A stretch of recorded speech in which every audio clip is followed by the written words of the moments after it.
The Sega Saturn, one of the most underrated consoles of all time, and the start of the downfall for Sega as a hardware manufacturer. I can't quite put my finger on what makes this system so charming to me, but it remains my favorite video game console of all time. It came out at a time in my life where I needed a distraction to keep me out of trouble, and I was hooked the moment I got it. Funny thing is, I didn't get a Saturn until well into the end of its life cycle. I remember trading in my Nintendo 64 at a Funko Land back when they were still around, and picking up the Saturn bundled with Virtual Cop, Virtual Fighter 2, and Daytona USA. And I played the hell out of those three games. This is going to be a short retrospective on the Saturn. I plan to do more of these in the future as kind of a history lesson to all you video game nerds who grew up in the 90s like me. Development of the Saturn began in 1992, which was the same year that Sega's Model 1 arcade hardware debuted. The Saturn was designed around a new CPU from Japanese electronics company Hitachi. Facing pressure from Sony's upcoming PlayStation, which at the time focused on cutting-edge 3D graphics, Sega added another video display processor in early 1994 to better compete with Sony's forthcoming PlayStation. In March 1995, Sega of America CEO Tom Kalinske announced that the Saturn would be released in the US on Saturday, September the 2nd, 1995. However, Sega of Japan mandated that they launch early to give the Saturn an advantage over the PlayStation. At the first Electronic Entertainment Expo in Los Angeles on May 11, 1995, Kalinske gave a keynote presentation in which he revealed the price of the Saturn would launch at $399 and include a copy of Virtual Fighter. Kalinske also revealed that due to high consumer demand, Sega had already shipped 30,000 Saturn units to select retailers. Those retailers were Toys R Us, Babbage's, Electronic Boutique, and Software, etc. This pissed off retailers who were not informed of the surprise release, including Best Buy and Walmart. KB Toys was also one of the retailers that was not made aware of this early release, and they responded by refusing to sell the Saturn outright. Sony subsequently announced that their console would launch $100 cheaper than the Saturn.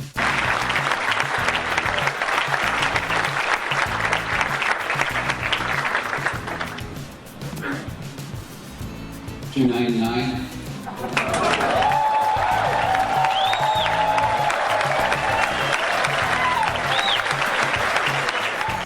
These two events were a huge factor in the Saturn's failure.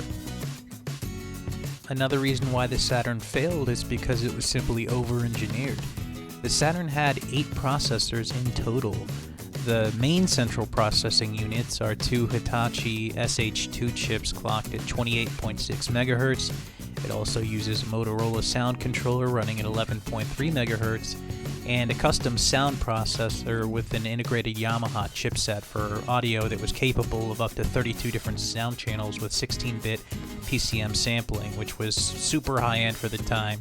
The biggest issue, though, is that the video display processors broke up the Saturn's capabilities. There was the VDP-1, which handled sprites, textures, and polygons, and the VDP-2, which handled backgrounds.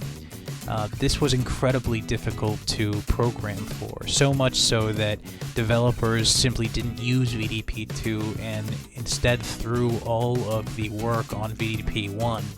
So as a result, if you look at games that were both on the Sega Saturn and the PlayStation, most time the Saturn's version looked a lot rougher in comparison because of lazy development. The Saturn was initially successful in Japan, but failed to sell in large numbers in the United States after its surprise May 1995 launch, 4 months before its scheduled release date. Virtual Fighter, a faithful port of the popular arcade game, sold at a nearly 1-to-1 ratio with the Saturn console and was critical to the system's early success in Japan.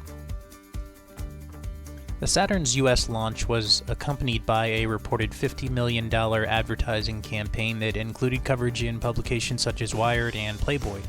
Early advertising for the system was targeting a much more mature, adult-oriented audience than the Sega Genesis did. Humankind stands on the edge of the interactive age. You have But are you ready for the future? After the launch of the Nintendo 64 in 1996, sales of the Saturn and its games were sharply reduced. The PlayStation outsold Saturn 3-1 in the US. In 1997, a little game called Final Fantasy VII came out and significantly increased the PlayStation's popularity in Japan. At that time, Sega's share of the game market was reduced to about 12%. So ultimately, I think the Saturn failed for a few reasons. The first was the surprise release date. It was 4 months ahead of time, which caught developers off guard that were not ready to have their launch titles 4 months early. In addition to that, they didn't tell some of the retailers that they were going to launch early and didn't bother to provide some of their major partners with any launch units. The second was the high price point. They were $100 ahead of their closest competition, the Sony PlayStation. Third was lack of third-party support. I think at launch, if I'm not mistaken, the Saturn's entire library was first-party supported directly from Sega as a result of the developers not being ready 4 months ahead of schedule. Number 4 is conflicts in management between Sega of Japan and Sega of the USA. Sega of Japan was directly responsible for the early launch of the Saturn, and they also made a couple of really bad hardware choices when it came to the 32X and the Sega CD, neither of which took off in the US. I think there was just too much hardware being pushed down the line to try to keep up with the success of the Sega Genesis, and it just caused confusion with most consumers. Okay guys, I'm going to leave you with a handful of games here that I think are must-plays for the Sega Saturn. There are so many that I can't possibly cover them all, but these in particular stuck out when I was, a Saturn owner back in the day, and I think they're absolute must-plays if you can find them. The first is a game called Burning Rangers, and this came out really late into the Saturn's life cycle. I think it came out the very last year of the Saturn's production. You're playing a futuristic firefighter, more or less. You're running into buildings, putting out fires, saving people. Graphics were super impressive back in the day, especially for the Saturn. This game, if you can find it on eBay, still goes for a couple $100 in mint condition. The next game on the list is one that pretty much everyone's played. It's called Virtual Cop. That was bundled with the Saturn. Like I said, I got it when I bought my Saturn. I don't really know why I like it so much, because on its surface it is relatively simple, straightforward arcade shooter, but man, did I play the hell out of the first game. It's only got 3 levels, but it's so much fun. And at the time, again, the graphics were super impressive. You had like a full arcade experience at your house. Next game is one that probably everyone played as well. It's called Nights into Dreams, and you're controlling an ethereal creature, and you're basically flying inside of the dreams of other people. I think the whole game is basically a metaphor for these 2 kids that are going through a lot in their life, and they use this creature to escape reality. I thought the game was really novel at the time. The graphics were super charming. A lot of fun. Played the hell out of that. The next one is Panzer's Dragon 2 specifically, which is Zoe. I know that's going to be weird for a lot of people because everyone kind of gravitates towards Saga, which was the last entry in the series on the Saturn. But I actually like Panzer's Dragoon 2 better. I thought it was a perfection of the formula, which is basically Star Fox for the Sega Saturn. Again, I thought the graphics were amazing at the time, the controls were perfect, and it was just a lot of fun to play.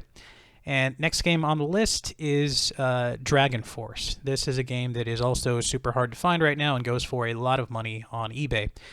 This is a huge strategy RPG where you control entire armies, and there's hundreds of sprites on the screen at the same time. Again, this was super impressive back in the day and really highlighted what the Saturn could do.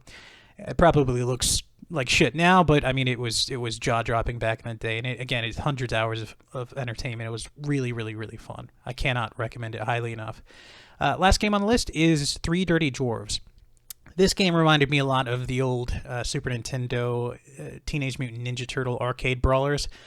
Just really well animated, a lot of fun. Co-op, you can control 3 players at once. You run around in quasi 2D, 3D environments. I thought the sprite work was amazing. I think the animation is good. Just a really fun game overall. So that's going to do it for me, guys. Check out these games if you can find them, and let me know in the comments below if you have any Sega classics that you liked on the Saturn. This channel is brand new. We have literally nothing on it right now except for this video, and we will be advertising it in the months coming once we have more content on here. But thanks for watching.